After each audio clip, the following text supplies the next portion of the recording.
bahwa diatur dalam undang-undang pokok pers, kode etik jurnalistik, dewan pers. Iya,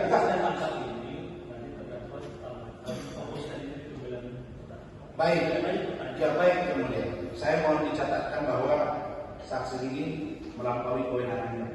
Baik, saya teruskan. Saudara saksi, saudara tadi mengatakan kaget, ya. Kaget.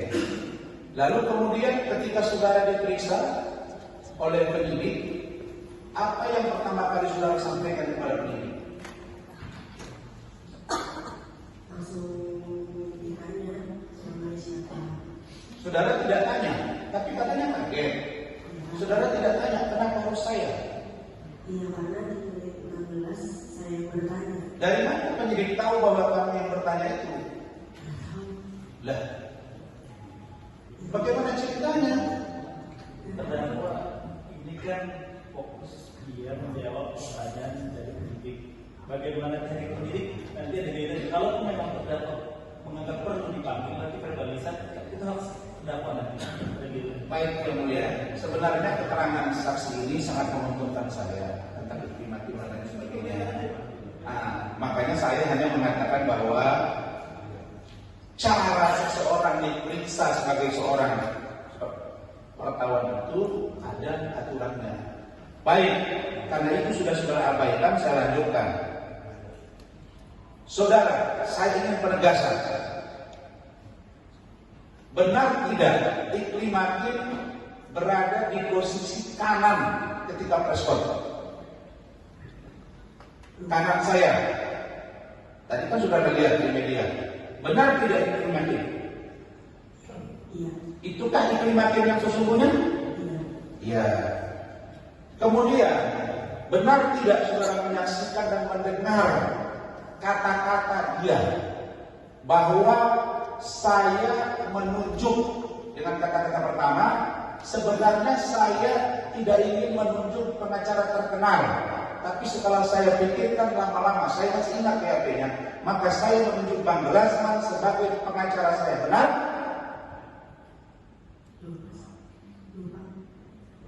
Kan tadi sudah dijawab sebenarnya. Saya penegasan aja.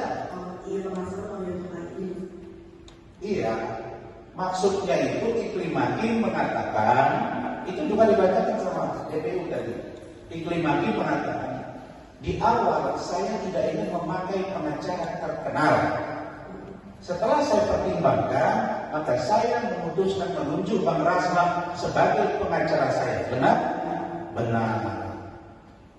Yang kedua, ketika saudara bertanya, saya lihat ini, pada halaman 20, Kak mau nanya, Kak Kim mungkin ini kan diduga mengalami pelecehan seksual dan lain-lain. Itu kalimat Anda? Benar. Nah, pada saat itu Iklim Hakim benar tidak mengatakan bahwa, ini penegasannya itu, bahwa semua bukti-bukti sudah saya serahkan kepada pengacara saya. Benar. Kemudian, benar tidak saudara dengar ketika diperiksa, ketika press conference itu ada pertanyaan yang mengatakan bahwa ada dugaan pelecehan di dalam mobil sebanyak 2 kali dengan waktu Februari 2022. Benar? Kan dengan terang Iklim Hakim mengatakan bahwa dia mengalami 2 kali pelecehan dalam mobil Februari.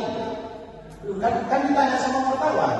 Karena konteksnya tadi 3 pertanyaan lagi yang diajukan oleh saksi pada saat ber-BAP. Baik. Saudara tadi mengatakan bahwa saudara mengikuti acara itu sampai selesai. Setelah selesai press conference, saya dan Iklim Hakim kemana? Lupa saya. Saya pulang. Kita semua. Janganlah amnesia. Ulangi. Kan saudara dengan percaya ini tadi mengatakan bahwa saudara pulang.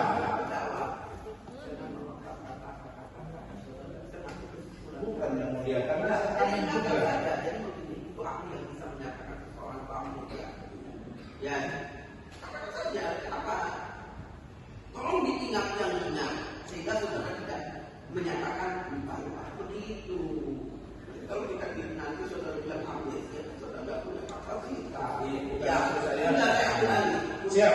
Tolong diingat, ya. Sekarang kembalikan ingatannya ke saat konferensi pers. Silakan tanya dengan sesuai yang saudara minta itu. Oke? Baik, saya jelaskan. Terima kasih. Setelah preskon itu saksi, kami dengan Ibu Hakim masih ke kantor saya. Jadi tidak langsung pulang. Oke. Setelah preskon kami, ada tidak saudara tahu bahwa saya masih pergi makan malam dengan Ibu Hakim? Tidak tahu. Saudara tidak mengikuti perkembangan lagi sejak saat itu? Tidak. Jadi saudara hanya datang hanya untuk meliput waktu itu saja. Setelah itu, setelah di Polres Mabeswari, karena kan beda-beda lingkungannya. oh jadi bahan saudara hanya khusus preskon itu saja? Iya pas itu ditugasnya pada saat preskon. Jadi hanya itu saja, yang lain tidak ditanya. Oke, pertanyaan dari JPU juga terukur, begitu juga dengan Ibu Ketua Majelis, anggota Majelis, dan juga dari tim hukum saya, termasuk dari saya. Jujur, ya saya sebenarnya kecewa. Saya kecewa. Kenapa kok ada wartawan yang datang meliput tapi dijadikan saksi? Padahal diatur di Undang-Undang Pokok Pers, diatur di dalam Kode Etik Jurnalistik, diatur dalam tugas fungsi dan pokok Dewan Pers. Saya sudah baca dan saya uraikan satu persatu. Apalagi saudara Salsabila ini, di antara kalian ini saya kenal semua ini, kecuali dia. Jarang dia ketemu saya dan hanya mengaku satu kali datang, tapi mengetahui banyak hal, kan aneh juga. Kemudian dia kaget katanya, tiba-tiba datang surat, terus mengarah ke dia. Saya saja yang sudah sering ketemu kalian masih dengar bisa suara Faisal ini, saya dengar, saya ingat Rifa saya dengar, Nando saya dengar suara, Eki, terus ini Halina, nah kamu saya bisa dengar, tapi kok dia ini saya kurang dengar, Christine. Nah, tetapi yang menjadi pertanyaan saya, dia nggak bisa jawab. Kenapa penyidik kirim surat langsung ke dia dan penyidik tahu bahwa dia yang berbicara itu? Ini kan nggak logik. Nah, tetapi karena semua keterangan dia menguntungkan saya. Pertama, dia mengakui bahwa Iklim Hakim jelas dalam preskon itu menyebut saya di awal tidak ingin memakai pengacara terkenal. Ada dalam dakwaan juga ada, bisa kalian buka. Tetapi setelah saya pikirkan, saya menunjuk Bang Razman. Ditanya oleh wartawan, kenapa menunjuk Bang Razman? Untuk menjawab tuduhan-tuduhan netizen. Itu ada. Artinya saya sebagai pengacara Iklim Hakim. Kalau saya sebagai pengacara, saya tidak boleh dikenakan Undang-Undang Tindak Pidana Pencemaran Nama Baik, karena saya menjalankan tugas profesi. Undang-Undang advokat mengatur bahwa advokat tidak identik dengan klien. Lah, itu menguntungkan karena dia tegaskan, dan saya ulangi lagi. Penegasan itu dijawab ya.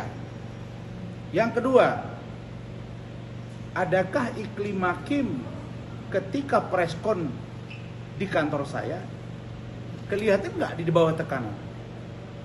Jawabnya tidak.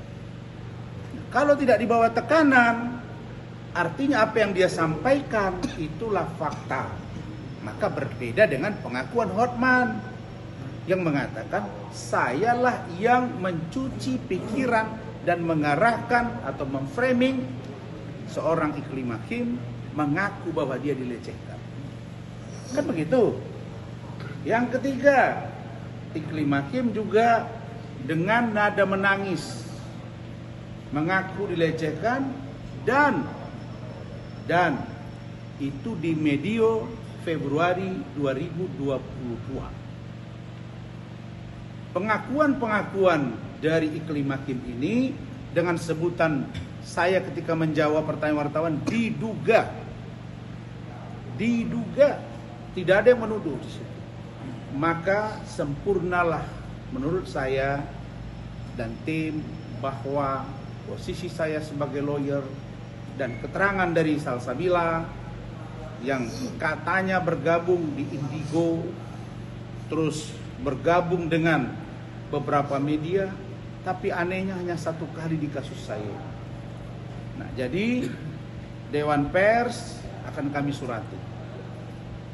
Kemudian pemimpin redaksi atau owner yang terkait dengan Indigo, di mana dia bernaung, akan kami surati. Bagaimana ceritanya kok langsung tahu bahwa itu adalah Salsabila? Padahal yang bertanya itu banyak dan pertanyaan dia tidak spesifik. Yang spesifik itu misalnya dugaan kelainan seksual. Itu yang nanya bukan dia kan, tapi laki-laki. Saya menjawab pertanyaan wartawan. Jadi minggu depan, maaf, tanggal 17 ya, tambah 1 minggu lagi, berarti 1 bulan ini. Karena saya terima kasih ketua majelis dan anggota majelis mengabulkan harapan Rahmat, jangan sampai dia menikah terus dipaksa harus pulang, sehingga bulan madunya nanti terbengkalai. Jadi dikasih waktulah, tertunda, dikasih waktu oleh ketua majelis memahami. Dan saya